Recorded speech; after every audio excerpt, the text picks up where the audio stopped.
Okay, I'm going to get started again. My name is Nick Metler. I just wanted to come on here tonight to kind of introduce myself in a more formal setting. Um, I know I've engaged with a lot of you, been in communication, but I don't know that anybody really knows who I am, what I'm about, or why, really. Um, I guess we'll start off with the everyday. I'm a 33-year-old. Well, I will be 33 actually when I'm in Nashville, Tennessee with many of you. Um, I'm a single father of a 5-year-old autistic son. Um, the the biggest part of my story is actually only 3 years. From the time I was 5 until I was 8 years old, I was in the foster care system, basically all over the Midwest. I was in 30-some different homes in 3 years. Was basically moved around for what I was told was because it takes a child to become emotionally attached about 3 months. So if the foster family wasn't going to adopt me, they had to basically give me up within that 3 months. In that time, I had foster families anywhere from drug dealers, drug lords, to the nicest, most religious, wholesome people you'll ever know.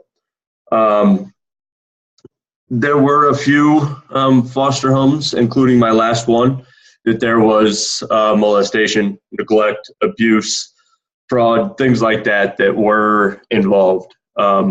There have been criminal charges. There actually are people serving time right now because of it. The only reason that I mention that is because it's not that I mention that to make you feel bad for me. It's not that I mention that because, I want you to think that I'm special. I want you to know that everybody goes through their stuff, good, bad, or otherwise. And I'm a firm believer that nobody's stuff is too big. Nobody's stuff is too small. It's not insignificant or more significant. It's all different. It all makes us who we are today. And without them, we wouldn't be able to make the decisions that we make.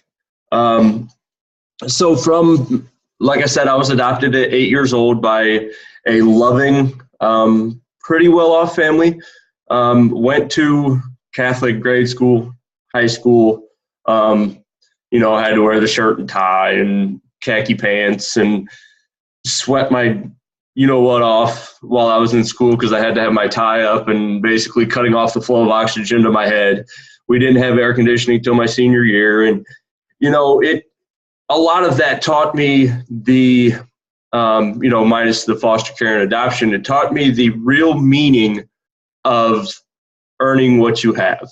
In our society today, it seems to me that people feel entitled. People feel that something is due them. Well, I'll be the first one to tell you, nothing is due to anyone that does not earn it.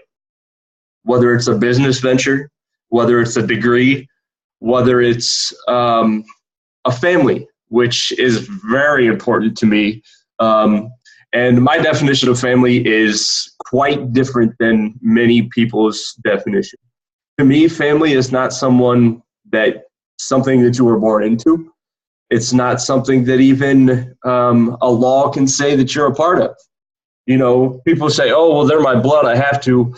No, family is a decision you make, just like a marriage, just like love, that you make a decision every day to be there and to support whoever it is with everything that you are.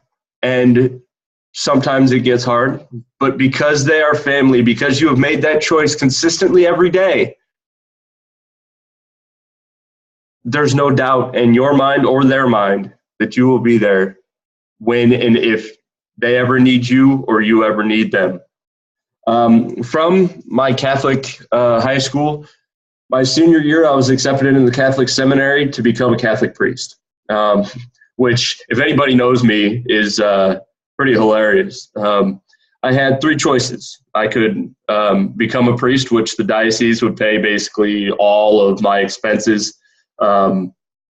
I could go to Ball State to study criminal psychology, or I could model. I was offered a national modeling, basically an ambassador position with Prestige Portraits, which does the majority of senior portraits and school picture for the country. So basically what I'd do is I'd be the face of that company, and I basically just travel across the country talking to schools, talking to students, parents, teachers, things like that. I chose Ball State. The atmosphere that I was raised around after I was adopted basically was you went to school, you went to college, you got a job, you got married, you had kids, you lived your life. That's just what you did. Well, as many of us know, as much as in the perfect world that would be great, a lot of times that doesn't happen. And because of that, a lot of times people like me are misunderstood because we didn't do it the cliche way of doing it, or the way it's supposed to be done. I want you to know that the way it's supposed to be done is the way that you choose that is best for you, your family, and the people that you care about the most. Whether people agree with it, whether people are alongside you with it, doesn't matter, because you look at yourself in the mirror. You are the one who has to accept you when you wake up, and you're the only person that you have to please. Now, like I said, I am a father, so I also understand that, I need to keep my son as a priority. But being that my son is a priority, I have to take care and I have to foster my own abilities and belief systems so that I am able to foster him. After I went to Ball State for a year, decided that I'd be a kid, party and whatever, and basically went to Muncie, Indiana to party, and I think I went to like 16 total classes the first semester, got a 1.1 GPA, basically got a letter that said, well, if you don't pull your head out of your ass, well, we'll take your money, but you're not going to come back.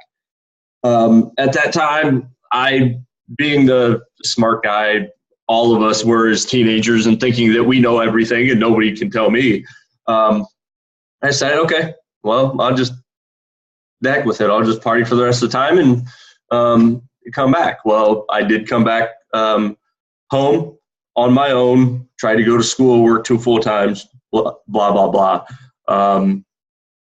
My breakthrough at that point was when I fell asleep at the wheel and hit a tree.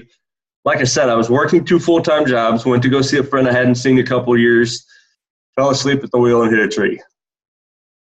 This scar here and that tooth there are from when I fell asleep at the wheel and hit a tree. My tooth went through my lip and into the dashboard of my truck.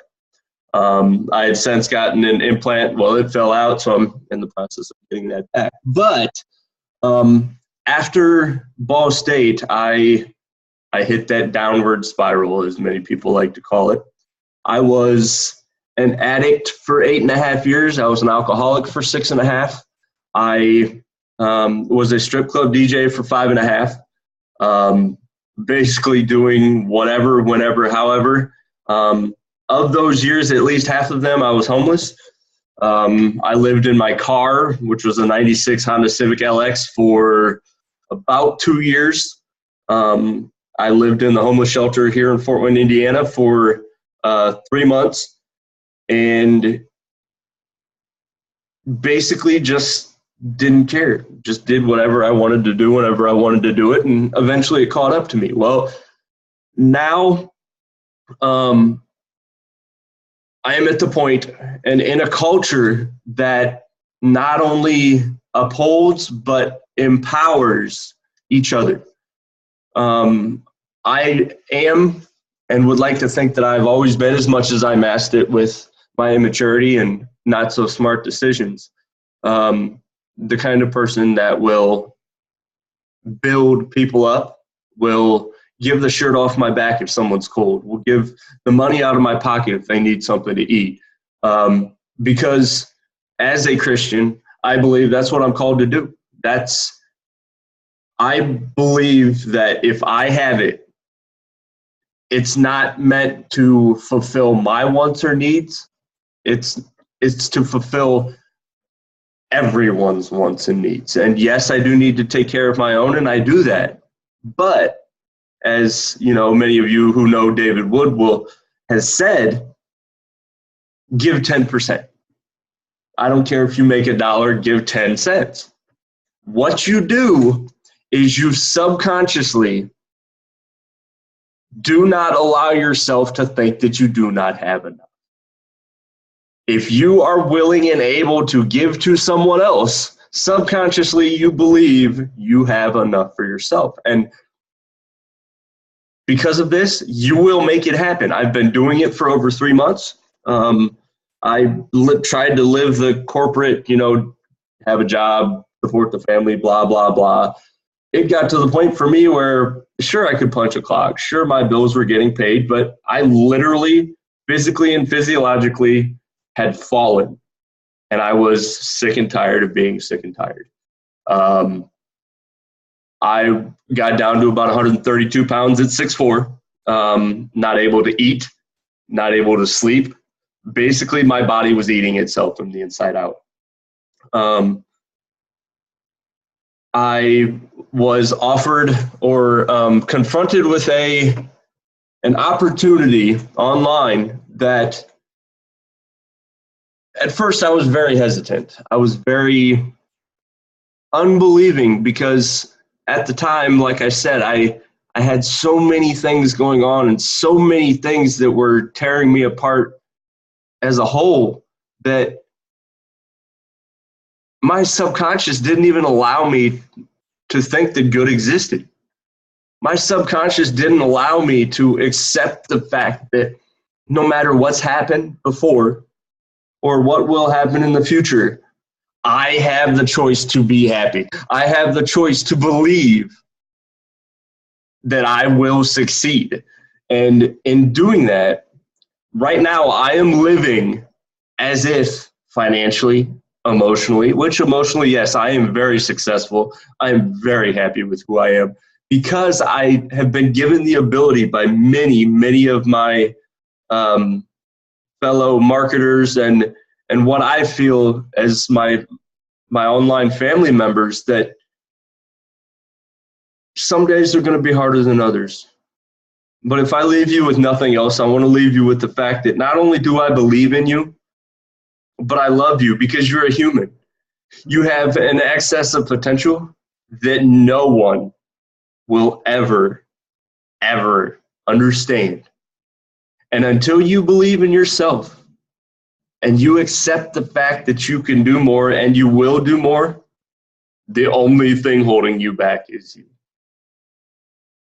I've got really one more big story. And this just kind of proves the belief issue. Here within the last month, I've been offered many different biz ops. Anybody who is in internet marketing or anything of the sort knows that everybody's got a new, better look at this. I'll make you money in 10 minutes, where they're going to take 12 and this and that. Everybody's got something better that, oh, you got to get into this now. And if you wait 10 minutes, it'll be gone. And so being naive and being believing, I was taken for a run and put into an amount of debt that at the time, it really, literally almost had me give up. But as I began to meditate, as I began to listen to the laws of attraction, speaking things into existence. As I started reading things like The Limitless Mind, The Secrets of a Millionaire Mind, things like that state you are what you make yourself no matter what atmosphere you are in. Now, yes, your atmosphere will change. The people around you will change. And it will become much easier for you to eliminate the unnecessary negativity when you have that enthusiasm. You give yourself the ability to have the power over your life. And with that, I finally made the decision, you know what? I don't know how it's going to happen. I don't know why it's going to happen. And to be honest, I just know it's going to happen. And I've been living for the last 2 months knowing that it's going to happen. And I'll be honest with you, I don't necessarily know how it's happening, other than the fact that I believe and I won't accept any less than success. And does that mean that I don't have trials and tribulations? Absolutely not. But does that mean that every single one of those trials and tribulations make me stronger, makes me happier, and makes me more dedicated to not only myself, but my neighbors, the people around me who may not have the slightest clue who I am?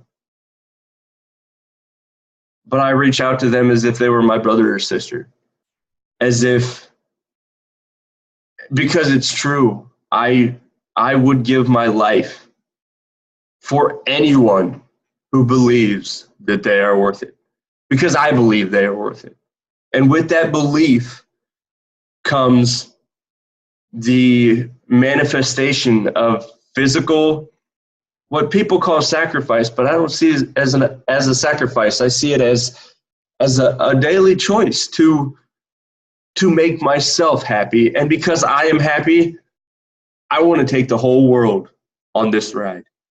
I want the whole world to wake up every single morning and tell themselves they love themselves and their atmosphere and actually mean it.